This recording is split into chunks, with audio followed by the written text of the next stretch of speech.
Fran, what was the message at halftime? Offensively, you seemed a little listless, but then came out and kind of had a renewed focus. Well, I think in the first half, you know, when they jumped us, we started quick shooting the ball, and you can't do that on the road. That was disappointing.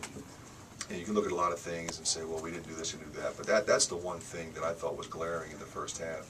It really affected our ability to keep it under 10, which would have been nice under the circumstances. So, you know, in the second half, obviously, we wanted to play better defense, get 38 points.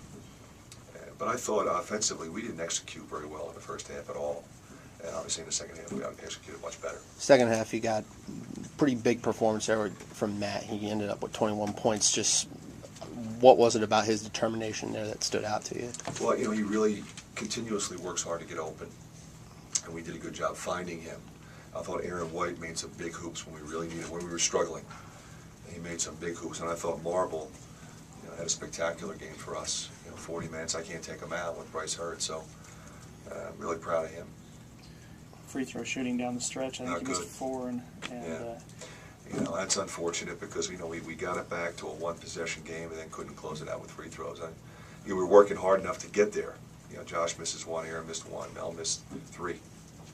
Down the stretch, you had a guy for them that was shooting 35% coming in. And yeah, you know what? To his credit, we fouled him on purpose. You know, we let him catch and fouled, and you know, went with his 38% foul shooter, and give the kid credit. He stepped up there and drilled him. Late in the game, with the way the game was being called, did you want you guys going straight to the bucket and getting fouled and getting on the line? Well, yeah, you're trying to lengthen the game there. You know, we're in the double bonus.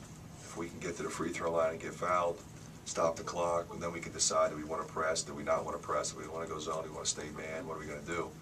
It gives you some time to put it all together. How's Bryce's status for the future? Is it up in the air? You know, I think it's hard to say. You know, high ankle sprains are difficult to come back from. So, you know, will he play Sunday? I don't know. He may. Probably not. I'd say doubtful, but possible. But he's made a lot of progress since Saturday. He has made a lot of progress, and I think that's encouraging. If he can't go for you Sunday against Indiana, do you stick with the lineup that you put out there tonight, or do you possibly consider putting Melson back in instead of Josh?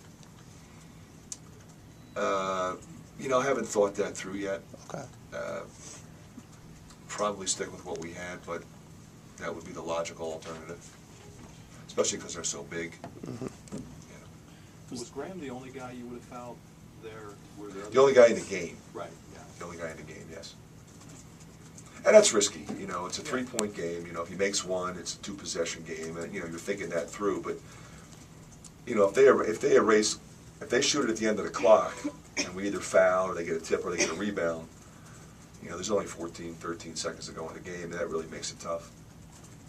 Matt really was looking for the ball, and you guys did a good job of finding him. He missed all of his shots in the first half and came out and hit his first 5 3-pointers in the second half. Yeah, it was an amazing performance by Matt. I mean, very few guys can do that. Once they start going sideways like he was, you know, to come out and hit 5. But you know, he was really sort of wired at halftime. He was sitting there. You could tell he was disappointed in himself and disappointed in how we played collectively, and he was going to affect some change. And he did, and then everybody else sort of fed off of his performance and his energy level. And you know, we had a shot. You know, we cut it to a one-possession game. What'd you think of Josh's performance? You know what, I thought Josh, you know, he couldn't make a shot, okay, but he played really well defensively. I had 3 assists, no turns. He's not a mistake maker, and he doesn't hurt us on defense. And I thought from a stamina standpoint, I was worried, and he was able to hang in a very intense physical game. So, you know, we know he'll make shots. What's the message to this team now going into Sunday's game, considering Indiana is a team that there was a pretty bad defensive performance you had against last time? Well, you know, we got to play better than we played down there. You know, we played pretty decently defensively today in the second half in particular. I think we're getting better. You know, so we'll just, you know, we'll focus on that. But you know, you got to score too. And you know, Zach struggled tonight. We need him to play better, especially if we're going to have a chance against Indiana. Coach Tim Frazier only put 4 points in the first half, and Penn State was, you know, dishing the ball around quite a bit. Do you think your team let up on Frazier a little bit after his first half performance? No, I don't think so. I mean, you know, he got in foul trouble. He had 2 fouls, and you know, Pat took him out, and then he was kind of going offense, defense a little bit. And he's a handful. He's going to have the ball all the time. You know, I think one of the things that worked, you know, the zone limited him a little bit, but he still made a couple big hoops when we really needed to stop. You know, he seems to fail to find a seam and make something happen. But, you know, I mean, it's almost like if he gets lower than 20 points, you know, you feel pretty good about yourself. I mean, the kid's an all-league player, no question. Okay, thank you, Coach.